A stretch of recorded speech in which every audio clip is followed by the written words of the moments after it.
日咧就好高興啦，同譚家明咁一齊即係傾下佢套戲啦，同埋其實我哋都以前都相識咗好耐啦，係咪？係咧，我師傅啊嚇，我投稿第一次都投俾你個中學生唔係咁啊，唔係咁嘅意思，即係話我哋都經常都有通訊息，咁我亦都經常有睇嘅戲，咁但係有16、17年冇睇你嘅新作啦，咁今次父子又出翻咧，係即係當然係好高興啦。咁我亦都睇過長版同短版啦。咁今次咧就趁呢個機會出翻個長版咧，我想有啲地方同你討論下啦，或者係傾下偈啦，係嘛？1989年之後咧就冇再執到啦，咁近年又執到翻，咁你嗰個創作過程係點嘅咧？89年之前嘅戲咧，我自己其實唔係太滿意啦，即係咁就因為好多掣肘啊，好多商業上嘅考慮啦，咁我覺得係唔係話完全可以做到我自己想做嘅嘢。咁雖然喺一啲觀眾啊或者部分嘅對電影有興趣嘅朋友咧，佢哋嘅評價都唔錯啦。咁但係我覺得始終都仲有好多未完善嘅地方啦。咁即係到89年之後咧，我覺得嗰陣時嗰個創作空間同埋嗰個業界嗰個環境咧，嗰個支持咧，亦都係比較困難嘅。應該即係停一停，即係再去做其他嘅嘢。即係雖然都即係譬如廣告啊，都同影像有關啦嚇。咁但係起碼唔係話純粹一個商業嘅一個創作啦，即係唔係呢樣嘢咧。咁就我覺得希望可以思考一下 reflect 下，即係自己個創作嗰個歷程應該點樣向咩方向再去啊咁樣。咁同埋我覺得始終電影即係如果你知道得越多咧，你發覺越多嘢你自己唔知㗎啦。即係我覺得好多學習嘅地方，好闊嘅空間俾你去研究啦。即係我覺得唔經唔覺咁就過咗10幾年啦。我聽講呢套戲咧，你係同編劇一路都醖釀咗好多年，同埋有出咗好多個稿㗎嚇。咁係點樣開始，或者點樣會又拍到出嚟嘅咧？咁樣係咪好偶然情況之下，還是已經係處心積慮咁樣？因為我95年咧就我應邀就去咗馬來西亞啦，去幫一間製作公司搞一個編劇訓練班。咁訓練嘅學生咧就係當地嘅一啲青年人。咁佢哋喺嗰邊咧即係對電影嗰個認識啊或者嗰個 exposure 咧比較少嘅。咁我就從零開始即係去幫佢哋，但係起碼佢哋係中意電影嘅。咁變咗好長時間同佢各個學生嘅創作。咁我採取嘅形式咧就係即係我作為一個導演咁樣去引導同一個編劇即係共同創作，即係一路傾個故事出嚟。咁當一個故事原先嘅概念啊，有學生自動自覺咁去提出嚟咧。咁我哋全部喺個班上面嘅同學，大家 critique 過，即係覺得都可行啊，或者有發展嘅空間。咁我哋再 individually 咁咯，即係去 develop。咁即係父子就係個編劇田開良咧，就係喺我班上面一個差唔多相當成熟嘅一個學生。咁我就喺個過程裏邊就同佢即係一路傾啊，由大分場、細分場嘅故事啊，一路慢慢落實所有嘅嘢。咁actually 就係96年已經個劇本已經完成咗㗎啦。咁嗰個第一個，咁就我哋之後咧過咁多年，即係喺咁多年以嚟，即係陸續再修訂創作嗰個時間係擺咗好多時間嘅，所以亦都係對於個故事所有嘅任何細節啊都好深入了解。香港或者我估係國內嘅觀眾都睇到啦，呢個係一個幾特別嘅一個背景嚟嘅。佢又唔係講馬來西亞話，而係講翻華語啦。好多景物咧都唔係話見慣見熟嘅大城市啊、高樓大廈咁樣係，其中有小城，又有好似鄉鎮咁樣，好有特色。但係你又唔係好明確係邊度咁樣嚇。呢個背景嗰個一個 setting 咧係俾到個古仔一種即係特別嘅色彩落去嘅，即係我哋特別係華語片比較少見到嘅嚇。即係我哋香港人睇翻會覺得好似係香港60年代啊，或者甚至50年代嘅感覺。咁但係戲入邊咧，佢亦都係一路係現代化緊嘅。你見到佢啲人中產化，又揸車啊，又都生活係比較悠閒啊，即係唔係個個嗌世界嗰種嘅。你對呢個環境啊，係咪有好強個感覺咧？即係佢嗰個由古老一路轉到現代化，係咪同香港即係你生長嗰個環境係咪有啲對比，有啲嘢令你勾起翻你點解？即係點解你會咁有興趣選呢個做背景？OK， 選馬來西亞就因為呢個劇本係喺個創作班嗰度創作出嚟嘅。咁我訓練嗰班編劇嘅時候咧，其實就以喺馬來西亞嘅華人社會做對象。咁但係其實係一個三大民族咧，即係印度人、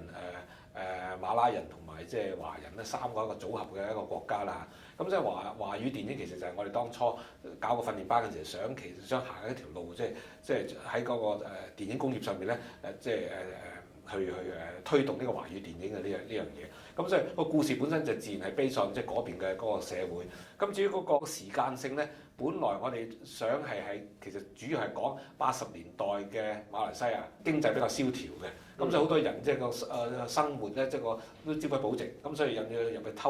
屋偷嘢諸如此類啫，呢個係比較困難嘅。但係問題我哋喺拍攝嘅之前嘅籌備過程就發覺咧，馬來西亞雖然而家好多地方啲小鎮啊，譬如怡保啊、檳城啊、馬六甲啊嗰啲，仍然有50-60年代嘅香港嗰種咁嘅遺風啊，有嗰樣嘢咧，嗰啲 architecture 嗰啲屋啊，都係好似好樸素啊，即係好有懷舊嗰種風味。咁但係其實個時代已經變咗㗎，嘅汽車已經即係好現代化。咁變咗我哋喺我哋嘅製作條件上面咧，我哋覺得係嗰個如果係完整地重現80年代嗰樣嘢咧，係困難嘅。我哋即係個能力係做唔到嗰樣嘢，咁所以反而咧就因為既然佢個空間上面咧佢都係有差距，譬如你去到吉隆坡大城市，咁同香港差唔多嘅嗰樣嘢係好現代化嘅，但係你去到怡保嗰啲細嘅地方咧，譬如安順嗰啲地方，仍然都係60年代嗰種感覺，咁呢個係同時存在嘅。而家呢樣嘢即係喺馬來西亞，咁我哋索性就隱晦少少，即係唔係特別指明某一個時間。即係嗰個某一個時代，咁就係喺呢兩種空間，反而將個空間嗰樣嘢、個地域嗰樣嘢係強調出嚟。係咁，父子咧，另外一樣嘢覺得幾令人耐人尋味咧，就係佢即係擺出嚟好似一個比較傳統嘅倫理寫實片嗰種格局啊。咁但係啲細心啲睇咧，佢就即係唔係咁簡單啦。佢無論喺嗰個電影語言嘅運用，即係話喺嗰個攝影啊、美術啊、音樂啊、剪接嗰咁嘅人物咧，都係比較用到好多心思咧，係帶有啲表現主義嘅性質喺度，即係唔係平鋪直敍啊，唔係就咁喺度好平淡咁講故仔，入邊好多嘢係可以睇到出嚟咧，係有啲比較有啲表現咧係要細慢慢去所謂 depth 先問到出嚟㗎。咁呢種咁嘅手法係我覺得係即係一方面係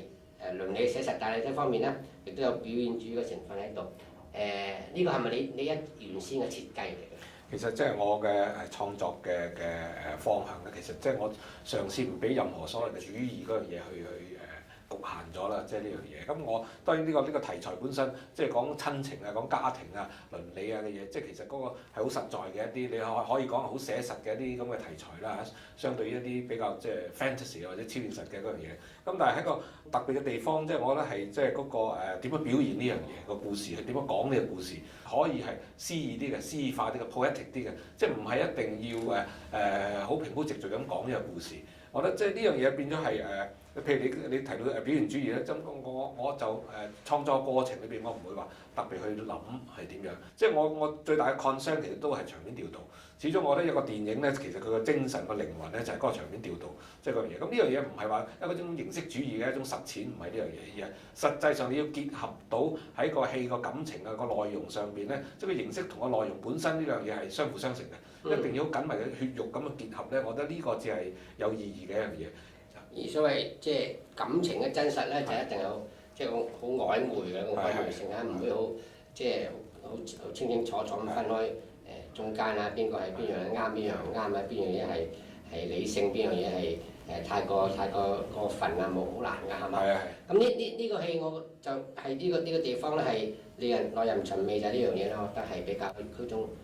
嗰種複雜性同埋曖昧性喺度，而唔係喺嗰個情節嘅複雜啊。或者係人物關係嘅錯綜複雜嗰度，咁你睇落去外表好黐落嚟，佢都係兩仔爺喺度行企做戲，咁其實佢中間都好多內心嘅嘢，同埋佢同個景物之間啊，同即係嗰個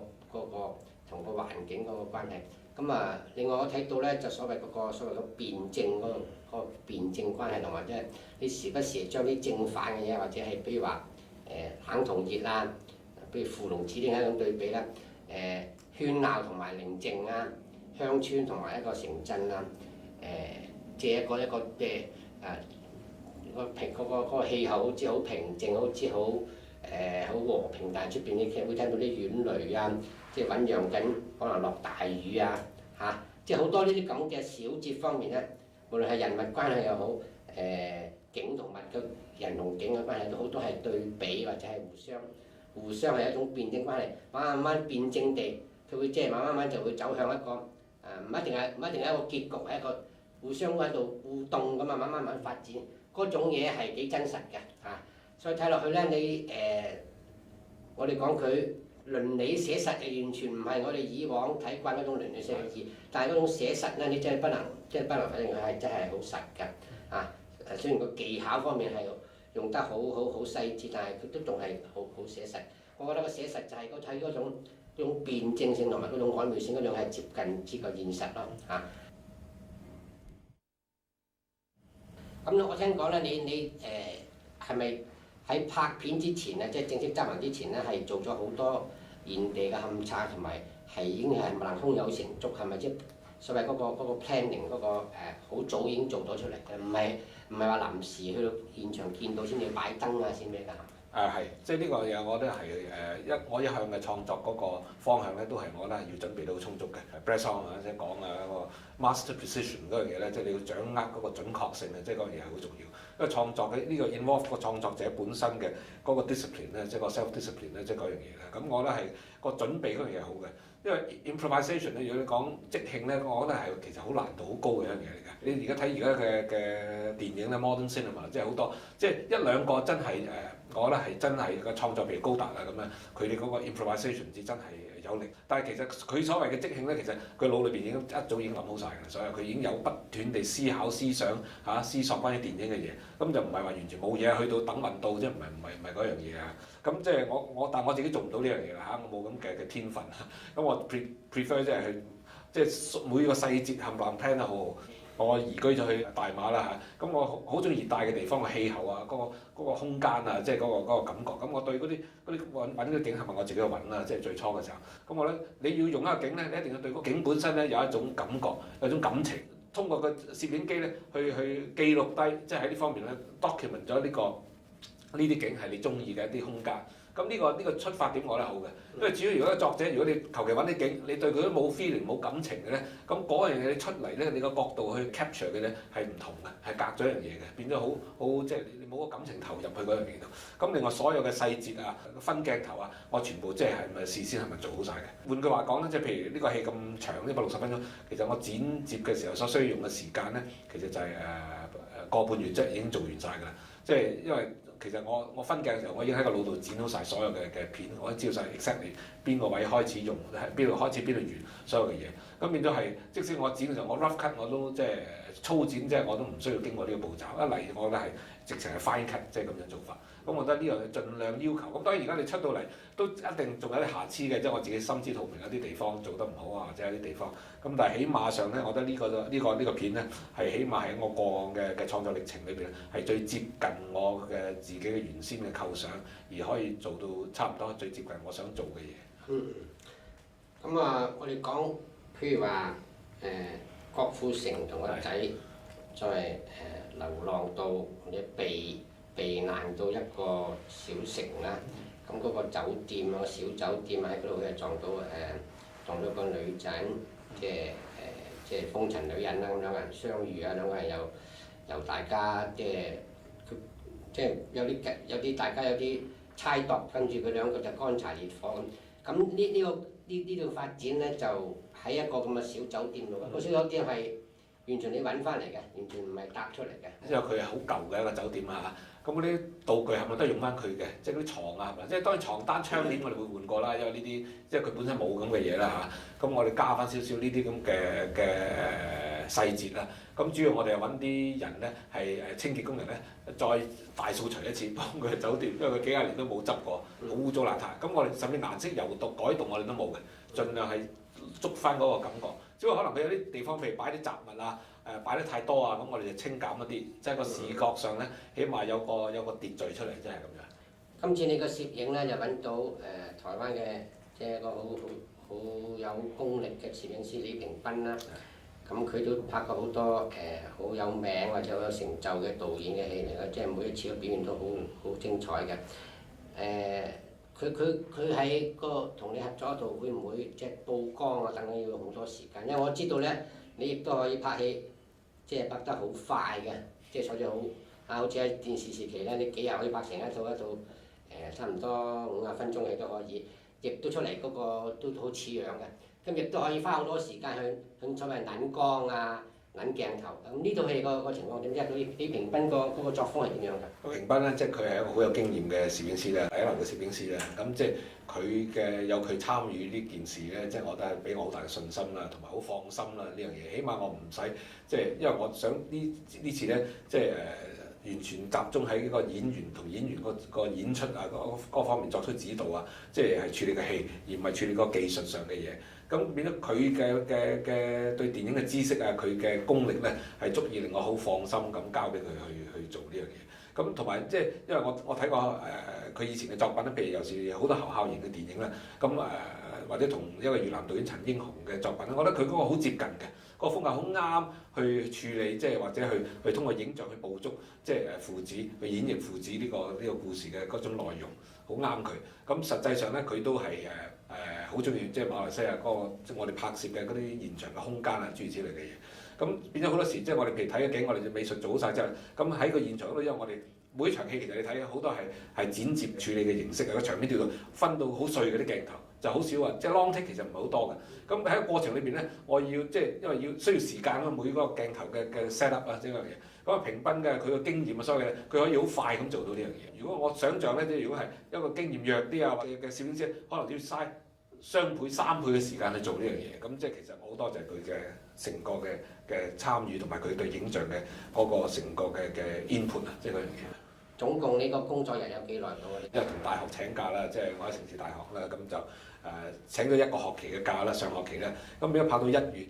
中嘅時候咧，我就要暫停，咁我要翻去即係下學期開學啦，咁我冇請假啦嘛，咁咪再教書，咁至到3月中嘅時候咧，咁再請啲散假去補拍埋即係 part 2嘅嘢，你後期嘅嗰個聲音效果啊，諸如此類呢啲嘢咧，我哋用咗好多時間，咁啊，我哋有阿 Kinson 啦、曾景祥去做呢樣嘢啦，咁佢都好中意個戲啦，咁好多喺個 soundtrack 上面咧，即係盡量去溝通啦。佢加好多即係嗰啲譬如環境嘅聲啊、蟬聲啊、蟲聲啊，或者啲單車嘅聲啊，諸如此類，即係佢好有心機去慢慢好細咁執。咁到最後我哋 mix 嗰陣時，我哋坐埋都做咗好耐。講到度配樂咧，睇落去咧就所有配樂基本係你自己選㗎，係咪？可以講係你差唔多做埋配樂嗰份嘅嘢㗎。咁就即係令我哋一般，即係以往我哋睇你嘅戲咧，都用好多現成嘅或者係流行曲啊、古典音樂啊等等。咁今次亦都係有咁嘅情況啦。咁但係即係我覺得用得好配合嘅，喺邊個時候入啊，邊度出，同埋大聲細聲啊咁等等。你係可唔可以講下你喺呢方面用嘅心得咧？雖然我長大嘅環境係即係受古典音樂嘅薰陶啦，但係所有嘅各種嘅音樂啦，即係流行曲又好，即係一啲 world music 啊，即係我都好自己好中意啦。咁呢樣嘢，咁即係用喺呢個戲裏邊嘅音樂，當然即係我17年冇拍戲咧，咁即係又唔知幾時再有機會拍戲咧。咁我喺個過程裏邊，我想盡量即係同觀眾分享，即係我自己熱愛嘅一啲音樂啦，一啲曲啦，即係咁樣。咁就喺呢個戲裏邊咧，即係我覺得係鋼琴咧，即係一個好重要一樣嘢啦。咁即係尤其即係個主題曲有兩個，一個係 Tchaikovsky 嗰個，一個 Piano Trio 啦，另外一個係Scriabin 咧，一個俄羅斯作曲家嘅一個鋼琴嘅練習曲啦 Etudes 啦嚇。有一場戲，個爸爸同個仔去到個碼頭，好似前路茫茫無路可走，即係天涯海角，即係個感覺咧，有啲浮草個。咁嗰個 Scriabin 嗰音樂，我覺得係完全係可以係 carry 到即係嗰樣嘢嘅，嗰個感染力即係同埋即係正如個 ending 一樣咧，即係咁呢啲位咧，即係我覺得係喺邊個地方落咧，即係其實我拍嗰陣時咧，其實我已經心裏有數㗎啦。所以喺拍嘅過程裏邊咧，我係帶埋嗰個音樂去嘅。嗰陣時係因為好匆忙好趕嗰樣嘢，咁我攞住嗰隻CD 啦嚇，即係喺現場放，放音樂俾阿 Aaron 去聽咧。咁佢一聽個音樂第一次聽啫，咁我叫阿平斌開 roll 機去拍，咁就企喺個碼頭啫。佢一聽，即係我直情放咗成個音樂，即係3分鐘，我就係 capture。因為嗰陣時嗰場戲特別拍得趕，我冇法子分好啲 shot，我知係黃昏 magic hour 就係好短嘅嗰個時間，咁我盡量去捕捉即係個面。咁佢聽到佢成感動，佢成流眼淚，即係嗰樣嘢。咁即係呢完全係音樂嗰個感染力，佢同埋佢嗰個演出嗰個角色嗰個心境，去到嗰個 point 咧，完全係一種好密切嘅一種交流，所以可以 touch 到佢。咁呢樣嘢我覺得係變咗係拍攝嘅時候我已經知道晒 exactly 係用咩音樂㗎。我知道你一路都對美術都好有把握嘅，即係好多有陣時你同人做過美術設計啊，咁指導啊都有嘅。咁呢套戲你頭先講過好，即係好尊重翻嗰個即係嗰個環境啦，我已經係啱啱消失緊㗎啦嚇，即係現代化之後，可能嗰種建築啊、嗰種生活方式習俗啊，已經喺度變緊。咁你今次嗰個你用即係譬如拍攝嗰陣時個場景啊、嗰個美術方面嘅嘢，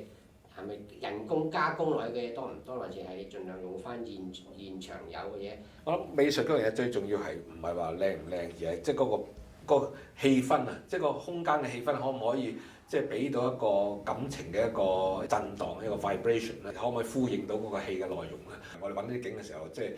我中意自己去揾啦，即係去好多地方。咁如果落實咗個景嘅時候咧，我要首先發現即係呢個景本身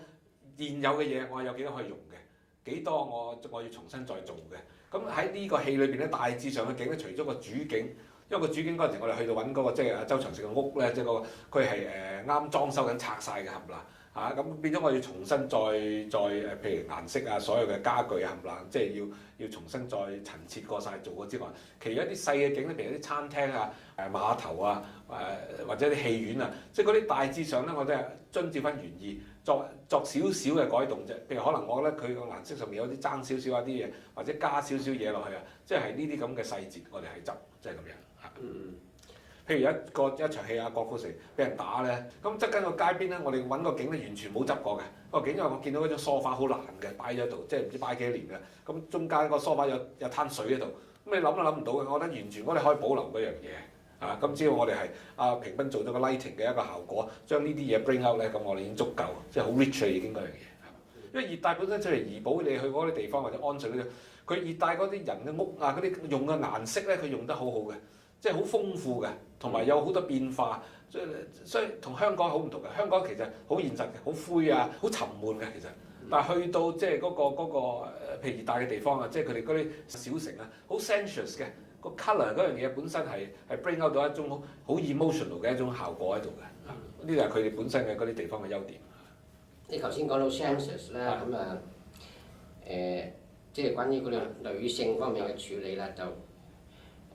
嗰個入邊咧，我睇落去咧，覺得佢好多女性，無論係主角啊、配角，甚至冇出一陣嘅咧，即係都好 sensuous 嘅，即係一般嚟講係性感啦。佢着佢衣着啊等等，嗰着條吊帶咁樣，即係個感覺上咧係好 sensuous 嘅，就唔係好似特登做到佢咁樣。咁呢方面咧係咪係當地亦都係根據當地嗰種女性你個感受咁樣嚟做啊？係又有加個工咯，就特登要佢着呢啲咁嘅衫啊，要。其實我哋冇加工啊，即係所謂冇加工就係我哋唔會構思某一種形象俾佢，我哋嘗試喺翻嗰邊嘅地方嘅人，譬如佢係做舞小姐嘅，咁你舞小姐去邊啲地方買衫咧？我哋唔會去走個名牌去同佢買衫，即係我哋去翻佢價錢上咧，即係去翻嗰啲細嘅鋪頭啊、嗰啲 boutique 啊，或者即係都係嗰啲舞小姐去買衫嘅地方，喺嗰度我哋去揀我哋嘅嘢。咁即係揀嘅時候個目標就係，譬如呢件衫，我哋諗緊呢場戲佢同邊個做喎？咁嗰個顏色上邊咧，即係嗰個加埋嘅效果係點樣咧？我哋最多係做呢樣嘢嘅選擇啫。我哋即係佢哋買嘅嘢咧，個價錢啊，佢哋嘅即係個能力啊，係完全係佢哋嘅經濟上，即係呢啲人嘅角色，佢哋嘅本身職業嘅經濟上係可以 afford 嘅，即係我哋做咁嘅嘢。咁呢個喺一定程度上都係寫實嘅。咁啊，其中嗰場即係兩個人即係互相勾引嗰場戲咧，我覺得你處理得好特別嘅，即係郭富城就先係呢個風塵閒女人一個妓女嚟嘅，咁係點樣即係同佢相遇，然後咧就翻屋企咧就去探個頭裝下佢，然後咧就郭富城知道佢對佢有意啦，咁但係又即係唔想話即係好明顯咁追求佢嚇。咁即係中間你睇佢寫兩個人就相遇到互相挑逗咩咧？然後兩個人上床咧，中間係好酷嘅，即係冇唔係我哋一般覺得咁即係互相即係假以顏色冇嘅，即係同埋好靜態嘅，係用一啲好特殊嘅構圖同埋剪接咁樣出嚟嘅。你呢度你可唔可以講下你點樣構思呢場戲？呢兩個人我諗，因為始終即使係到最後，即係佢兩人做愛嗰場戲咧，其實我哋要講嘅嘢，即係始終係周長勝咧，即係郭富城呢個角色咧，即係佢其實個心裏邊咧，其實都係佢個楊采妮咧，都係阿蓮咧，即係喺佢心目中有個最重要嘅位置咧。所以佢其實個 make love 嗰個嘢，其實佢係自己嘅所有嘅生活啊，所有感情嘅壓力嘅一種 release，即係呢樣嘢一種宣泄啊嚇。咁但係所以嗰個其實佢唔係真正投入喺林熙蕾呢個角色，即係呢個感情嘅關係上面。咁所以即係呢樣嘢本身嗰兩個人咧，其實幾遊離嘅。喺林熙蕾呢個 character 上面咧，即係佢係一個好漂泊嘅一個女子啦。咁佢都想即係有啲倚靠啊，有種溫暖啊呢樣嘢。咁所以你睇佢喺個 love scene 嗰度咧，即係佢比較好多時佢係好主動嘅，即係我睇到嘅嘢。同埋佢好多時有個剪接個時空個交錯咧，變到好多係佢自己想像佢想做嘅嘢，跟住至再做嗰樣嘢，即係喺個剪接上盡量表達呢種咁嘅狀態，而唔係一個直線嘅一個發展。因為咁呢兩個人嘅關係根本冇得發展嘅。咁但係前面嗰場咧，佢喺外邊翻嚟，見到個房門開咗，咁嗰樣嘢我想 create 個感覺咧，就係佢哋兩個人即係盡在不言中嘅。佢哋唔奇，你話生保又唔係咁生保，即係都見過面，住喺隔離房，但係咧熟咧又唔係熟，又冇交往過嘅。咁呢樣你點樣去掌握佢咧？如果你實實在在講兩個人就相識啊，慢慢啊跌翻落個感情，咁呢樣嘢似乎唔係好啱嘅貨，即係呢兩個人嚇。咁所以我覺得有樣嘢重要就係你要將佢兩個人嘅關係咧係間接咁去描寫佢，就係你要俾觀眾將佢自己嘅想像呢樣嘢。咁所以有一場林熙蕾裝一裝佢之後咧，郭富城喺度無聊咁啊食煙仔，一擰過嚟發現佢個女仔唔好意思，一個 jump cut，佢走翻入房，咁個鏡頭空咗一個走廊度。咁呢個走廊係一個 blank 嘅 space 啊，一個空白嘅一個地方。咁即係呢樣嘢，我覺得電影好多時咧個感情嗰樣嘢唔係話直接喺銀幕上你睇到，反而即係咁樣白描出嚟反而唔好。你要即係如果係一個空間靜止，好似你係等待緊啲嘢發生，即係喺個 point。咁結果個音樂爆出嚟嘅時候咧，嗰個 effect 係就係個效果係強好多嘅。你要俾空間觀眾去想像嘅，我覺得好多嘢唔需要畫公仔畫出腸，就唔需要嗰樣嘢。咁所以但係嗰個空間咧，始終咧。林熙蕾走咗之後，嗰個鏡頭空鏡咧，始終郭富城咧會行入嚟嘅。佢始終都係 attracted by 嗰樣嘢，雖然好間接。咁所以咧 hold 咗耐嘅音樂，郭富城就自己埋嚟啦。所以好似你一個獵人喺度等住捕捉住嗰樣嘢，佢係走唔甩嘅。其實 in a way，即係嗰種慾望令到佢走唔甩，即係嗰個感覺。咁所以呢個咁嘅處理，我覺得係好恰當嘅。同埋呢個 wide shot，跟住佢敲門嘅時候一用咧就淨好近啦，即係嗰就係林熙蕾個特寫咧，即係嗰樣嘢。咁我林熙蕾嗰個係表現得好好嘅，佢有嗰種感性同埋嗰種性感啊，呢兩樣嘢好 sensuous 嘅嗰樣嘢，同埋佢眼神望住嗰陣時咧，好似裏邊好曖昧嘅，即係佢好多心事你冇法子了解嘅，好神秘嘅，即係嗰個感覺。但係你唔知佢想諗咩，但係佢隻眼望住你嘅時候咧，你又走唔甩嘅。好多時其實呢個戲咧，好多係啲腳行去嘅，就係每個人行緊一條路，佢自己負責任，佢自己 lead 到佢咩咧，其實係佢自己嘅一個抉擇嚟嘅呢樣嘢。郭富城嘅演出咧，就喺香港都有唔同嘅睇法啦。基本上就係都幾肯定佢嘅嚇，特別係佢有金馬獎啊，攞咗演員獎啊等等。我都幾中意佢演出啊！只單到佢係好努力去嘗試，同埋佢即係擺脱咗一種偶像嗰種偶像派嗰種演技啦。你選郭富城同埋係點樣選咧？同埋你點樣你就係指導佢做戲啊、帶佢入戲係個情況過程係點嘅咧？即係郭富城就唔係個第一個選擇嚟嘅，最初唔係話因為我哋唔選佢，而我哋冇諗起呢樣嘢。因為當初我哋有第二啲 commitment 咧，就有第二啲我哋考慮嘅其他嘅一啲演員啦嚇。咁但係到最後咧，我覺得天時地利人和咧，機緣巧合咧，即係我哋 focus 喺佢嗰度，即係覺得係佢係一個好啱嘅一個 choice 同埋好新鮮嘅一樣嘢，因為佢啱嗰時三叉口咧，即係佢我睇過佢嘅演出啦，比我想象中即係完全係另外一件事嚟嘅，即係我覺得係相當唔錯嘅一樣嘢。咁我覺得佢個潛質作為一個演員咧，佢有好大嘅發揮嘅空間。咁結果我哋同佢傾咗之後咧，佢對我啦，或者對個劇本啦，佢都中意個劇本啦。個角色我同佢傾嘅時候，即使我未講我對呢個角色嘅睇法，我純粹俾個劇本佢睇咗之後，佢自己嘅 feedback 咧，佢都係好深入地，即係可以理解到呢個角色究竟佢個處境係點樣嘅。咁呢度俾咗我更大嘅信心。咁結果拍嘅時候咧，其實佢相當投入，我覺得佢擺咗好多心血喺個演出上邊。咁我覺得佢嗰個而家個成績係大家有目共睹嘅呢樣嘢。楊采妮咧就雖然出場唔係好多啦，咁但係佢個戲都好集中嘅。咁佢同你嘅合作又如何咧？即係佢第一就當然有啲所謂 love scene 都做得好放啦。咁第二咧，佢係做一個基本上戲係比郭富城少好多㗎嚇，我估好多女主角咧就唔一定肯接或者唔係咁順嘅。咁佢對呢套戲嘅嗰個同你哋合作嘅情況係如何咧？Charlie 我覺得佢都係擺咗好多心機喺度啦，佢就日日都係中意個故事啦，中意個角色啦。咁我覺得佢演出其實即係佢好 subtle 嘅，即係佢因為佢嘅戲咧，除咗一開頭啲爭執之外咧，其實佢嘅戲劇性咧唔係話咁強嘅，起碼冇話郭富城嗰個角色咁強啊，即係。但係問題咧，好多細嘅地方啦，譬如即係個仔走去上揾佢啊，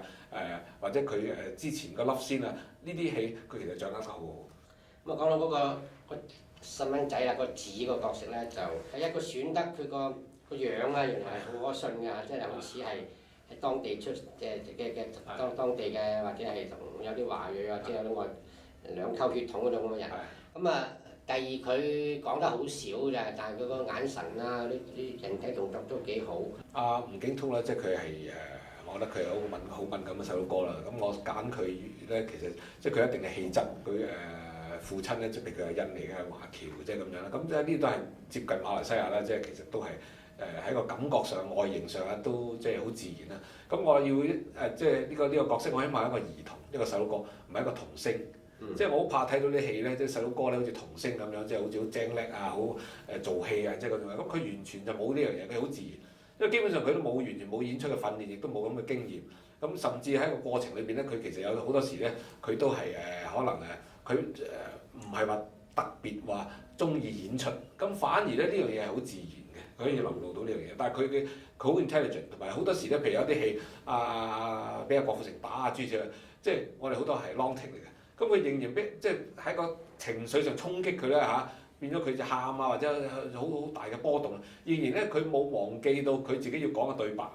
即係個戲佢只要繼續進行。其實嗰個難度好高嘅嗰樣嘢。咁至於佢嗰個角色，即係譬如佢突然間跳到阿天佑啦，成長咗個過程啦。咁我覺得人生嘅路咧，好多時咧唔係話一定你 step by step 我 show 俾觀眾睇。我哋一個電影咧，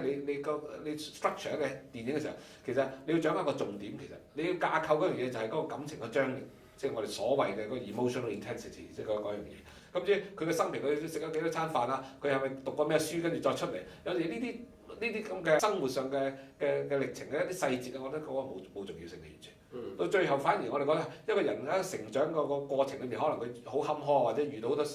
好多困難啊、困境啊，或者孤獨啊。有啲人成長出嚟嘅時候，佢仍然係一個有為嘅人。即係呢樣嘢，我覺得係最重要嘅一種對生活啊，對你自己嘅生命嗰種肯定。